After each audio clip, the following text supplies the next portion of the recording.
Today we're going to talk about search marketing, and this is an intro session, but we do go into a couple of concepts that are a little bit more in depth. So if you do have anything that you want to ask us at the end, feel free. We'll have some time for questions.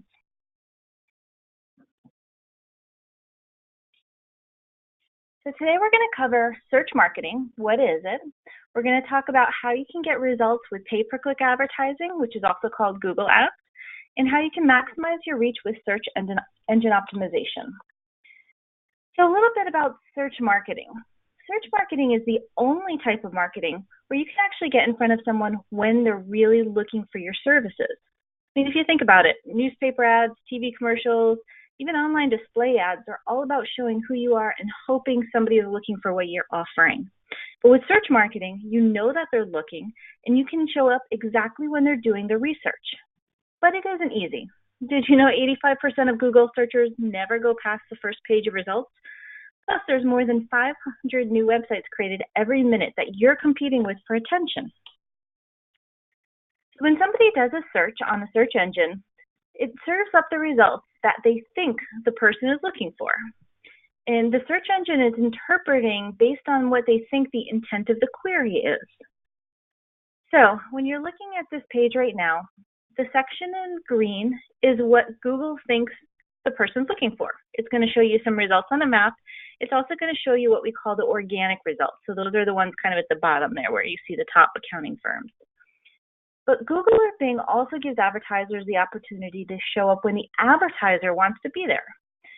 So if you do that, you pick the keywords and phrases you want to show up for, and if you bid high enough, you're going to appear at the top of the page in the blue square that you see. And there's actually an ad even within the map listing on this particular example. So that's also going to be tied into the Google Ads. Now, search marketing is really made up of two different things. That pay-per-click, or the pay-per-play, and then search engine optimization, which is what gives you those lower ads. So when we're talking about the pay-per-click, it relies on bidding. It's a system where you say, I want to show up here, and this is how much I'm willing to pay every time somebody clicks on me. And that's what determines the order, who's willing to pay the most. You select the specific keywords, both the ones that you want to show for and the ones you don't want to show for. It's really easy to measure and test on, and it's going to give you instant improvement in your online visibility. You set up your ad, the next day people are seeing and clicking on your ad. It also allows you to target audiences in multiple geographic locations.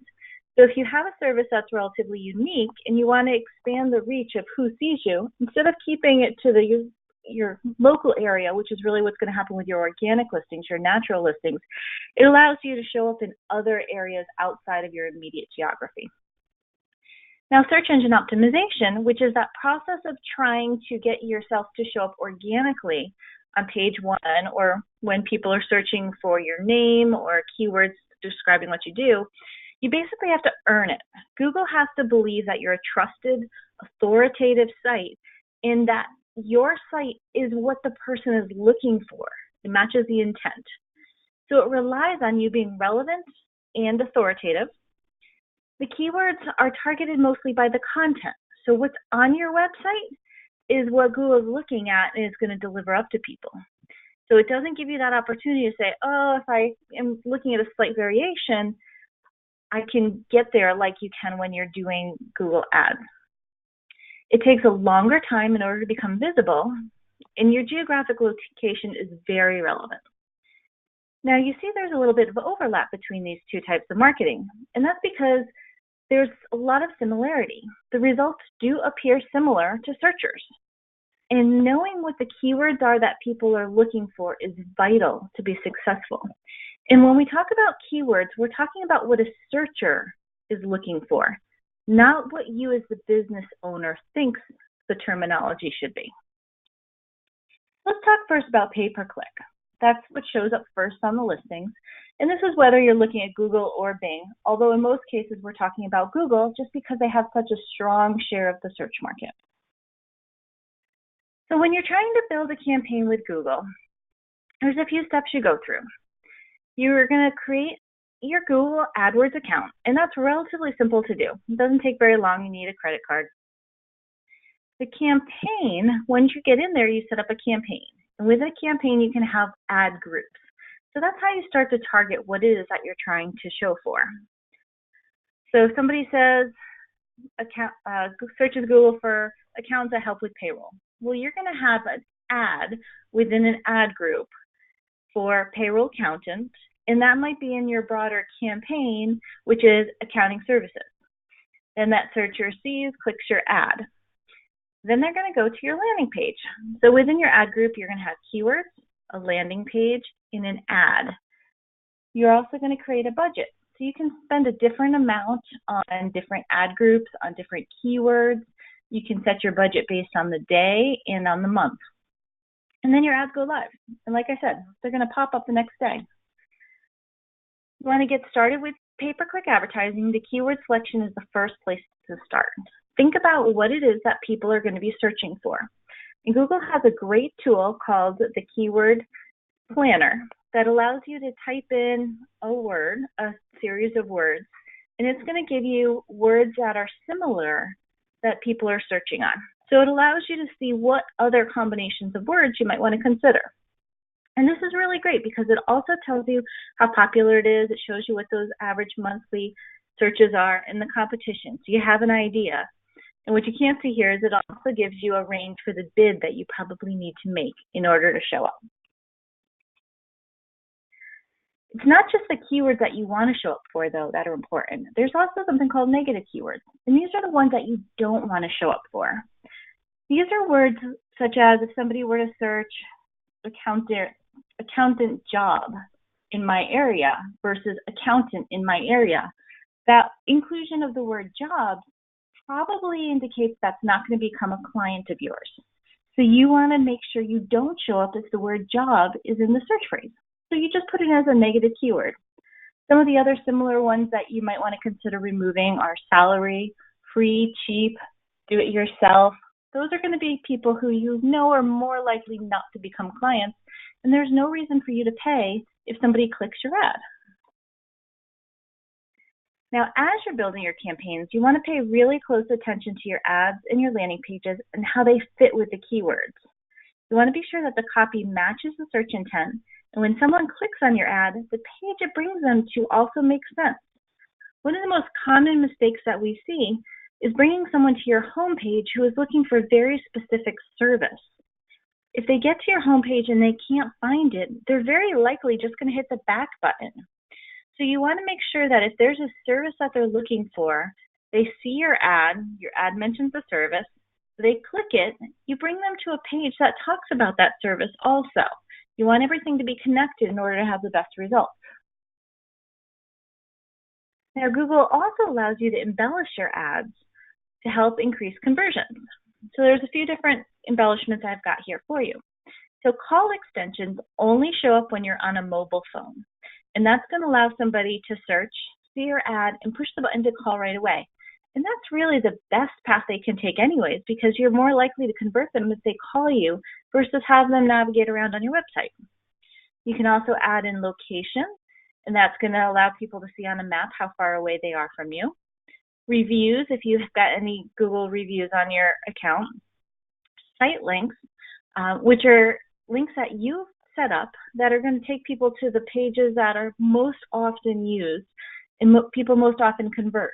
So if you find that more likely you've got maybe 3 pages on your website where a lot of people who are going to become your clients show up, those are the pages you're going to want to have as extra site links. And then there's also call outs.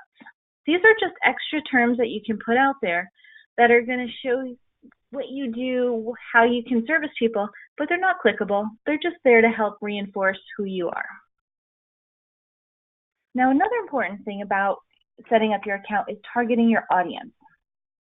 So location targeting is the most known one. This is going to make sure that if you're setting up your ads, it's only going to show in the area where you're actually going to be bringing people in. So whether that's a neighborhood, a city, a county, a state, you want to make sure that you're not paying for your ads to show up in an area that you're never going to get clients from, because it's just going to be wasting some of your budget and your money. Another thing you can do is demographic targeting. So this gives you the opportunity to look at people who are over a certain age range potentially, household income. It's a really great way to make sure that your ads are only showing to the people who are more likely to buy those services. And what's really important to know is that you can do this targeting based on ad groups. You don't have to have it set for your entire account. So you might have one set of ads for people who are over a certain age, a different set of ads for people who are under a certain age. And then time of day targeting is also a really important one because it allows you to have different messages, different times of day. And where this might come into play is if you don't work certain hours, maybe your call to action is different on the weekends than it is during the week. It allows you to change what your message is based on when you think people are going to be searching, or if you know you're not, or most likely not going to convert people after midnight, you don't even waste your money by having your ads show after midnight. Now, there's a couple things to keep in mind when you're getting started with pay-per-click advertising. It's really important to monitor and optimize your campaigns. So you want to watch them, and you want to make sure that if you've got a lot of keywords, you don't have keywords that aren't actually performing for you. So the best way is to set it up, let it run for a few days, and then go out and check on it. And you can actually see the search terms that are making your ads show up, so you can ensure that what you've got set up is accurate and make changes if you need to. You also might find that you missed one of those negative keywords that people are looking for. You know, maybe it's job versus career, and people are searching career and you didn't set that up as a negative keyword. So you can always add those later. And then the other thing that you want to do is test ad copy, URLs, keywords, phrases, landing pages. Sometimes ads aren't underperforming because people don't care or people aren't searching. It's just because the ad itself is not compelling enough. So sometimes little tweaks will make a difference. So here's a little example of two different ways of doing this. It's similar headlines, but different text underneath it. So if you're going to run a good solid test, you want to have similar things and only test one element at a time. So in this case, it's that body copy. Is tax preparation services better than trusted accountant in Bay Area? You can run the two of them. You can see how many impressions, how many clicks they get, and you can figure out what works best and turn off the other one. And then maybe after a few days, you start testing something different and you test the headline instead. So you can slowly get yourself to having the best performing ad available. So that's kind of an overview of how pay-per-click works. Let's talk a little bit about search engine optimization. Now, as I said, this is getting yourself found when people are searching without paying for it every time. Search engine optimization is made up of two different things, on-site optimization and off-site. So on-site are those things that you do on your website to help improve your rankings, make your pages perform better. Off-site are things outside of your website, such as links coming in from other websites or directories. When we talk about on-site optimization, there's two different things that make a difference. The first is the content on your website, and then the second is the metadata that's coded into your website. And you usually can't see that unless you were to look kind of into the programming behind a page, but we'll talk a little bit more what that looks like. So, if you ever heard content is king? Marketing, we talk about this all the time. So it's making sure that the content on your website is information that search engines are going to be looking for as part of the intent of the search query. If you want to be found for a certain service, you've got a better chance if you have a whole page that describes that service than if it's just one little bullet on a general About Us page. So you want to make sure that whatever people are looking for, whatever service you want to be found for, you actually have content to support it, whether it be a page about it as a service, whether you have a blog article that talks about it. You can also have testimonials from existing clients that say how great you were at helping to support them in those efforts. Those are all things that search engines are looking for. You also want to make sure that you're using good page titles. You want those to include keywords that you want to appear for, so Google knows what the page is about. Plus, your page title actually carries through and shows in the search results. So I'm picking on the job sites here. And if you look, and you are searching on Find a Job, and you see these 3 different sites come up, you would never expect Forbes to show up as somebody if you were looking for a new job. But because they've done such a great job of optimizing their page title, it matches the content on the page, and it's even in the URL, if you're able to see that. It puts you right up there with a big job search site. So making sure that all of the different pieces, your keywords within the page title, all show up, it really helps to reinforce that search engine optimization and the fact that you are somebody who should be showing. Now I talked a little bit about metadata. Now this is information that search engines use to help understand what the page does and give them some clues on how to present it. So in this particular case, there is a description. It's in that orange box, says meta name equals description, blah, blah, blah. That actually shows up on the search engine results page. It shows you that. And if you don't actually set up that metadata, then the search engine is going to actually just randomly pick text that is going to show up on that search engine page. And that might not be the best way to convert somebody to actually want to click your link. So setting up that metadata is really important. It gives the engine an idea of what your page does, but it also helps to present you in the best light. Now, off-site optimization, the things that you need to do outside of your website, the biggest thing is generate quality incoming links. We call these backlinks. So they are any other website that's linking into yours. And that's helping to show Google that you're an authoritative, trusted site that other people trust you enough to link into you. So there's a lot of different places you can get backlinks. In a lot of cases, these are times where you need to reach out to somebody and say, hey, I've got a website. I'd love if you were able to link to my website. So some good examples of people who you can work with on this, your Chamber of Commerce. A lot of them have directories of their members. Maybe some of the vendors you work with might have a listing of people in the area that you can go to if you're looking for services. You could also do reviews or case studies for products or services that you use. In a lot of cases, when they put a testimonial up on their website, they'll actually link back to you because it helps establish their credibility too, that you're a real person. You've got a real website they can link to. So here's just a few samples you can look at. Business listings are also really important. At the very least, make sure you set up your Google business listing.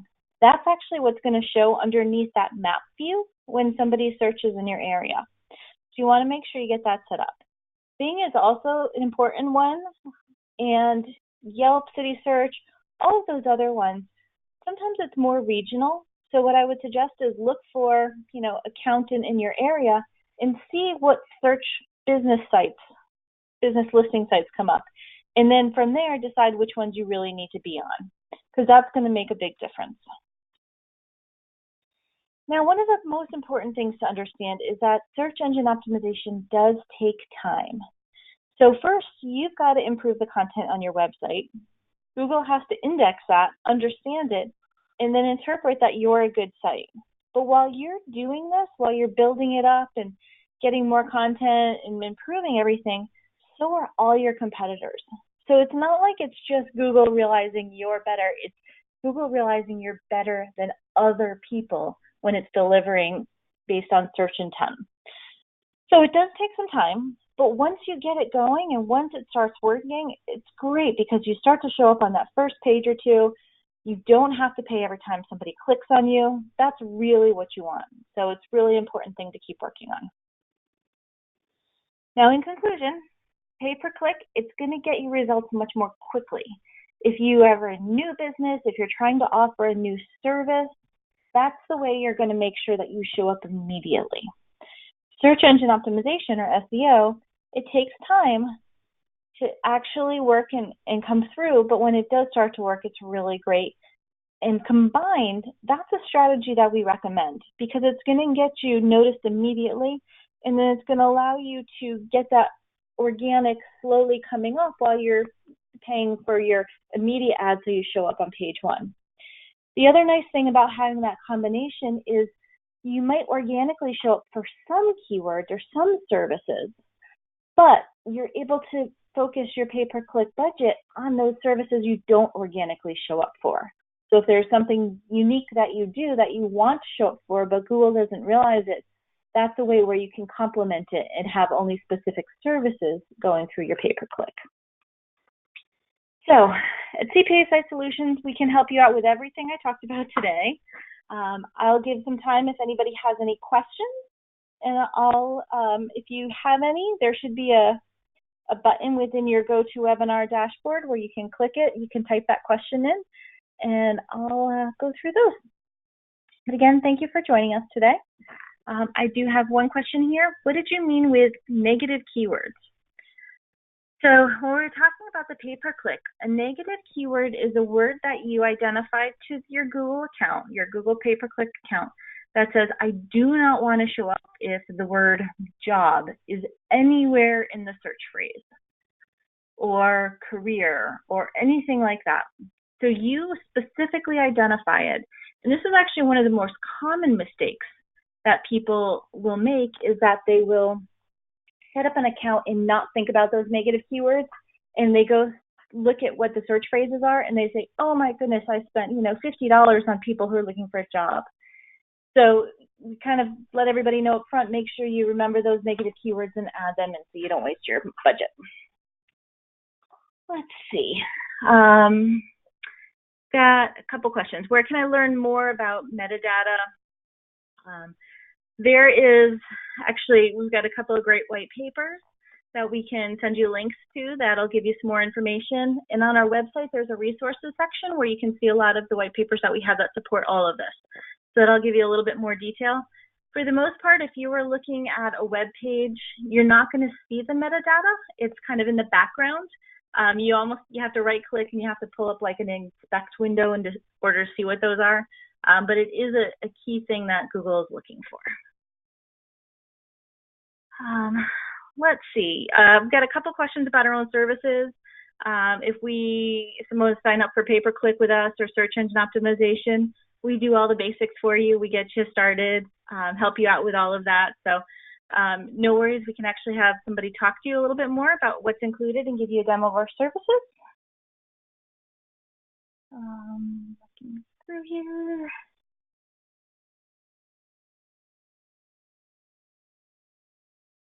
Yeah, and I think some of these other questions I'm actually going to have a sales rep or one of our consultants reach out for. I'm not entirely certain I can answer them all exactly, so that's why I'm going to have somebody give you guys a call. The one other question I had was about ads. If somebody is looking at ads, can you use the same verbiage of other people? And I just kind of wanted to address that one because there's times when you're going to see somebody who has put an ad up that says, top account in your city, or something like that. And unless the words are copyrighted, unless you have brand names in there, for the most part, you can have ads that use the same verbiage as your competitors. But I would recommend you try to differentiate yourself. There's always, 5 different ways to say the same thing, and that's going to help you stand out a little bit more. So make sure you're watching for that.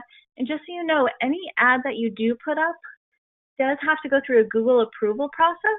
So, and that's part of why there's a slight delay before your ad's going to show, is because Google has to take and make sure you're not violating any copyrights or anything like that. So if there is anything that looks suspicious, they will actually flag you or they'll deny the ad, and then you can go and you can adjust it and try again to get it reposted. Well, I think that's it for questions. I want to thank you all for joining us. I know we went through a lot of information, but we will send you out some resources to help with that, including the presentation, the video, and links to the white papers that will be helpful for you. So thank you, everybody, for joining us.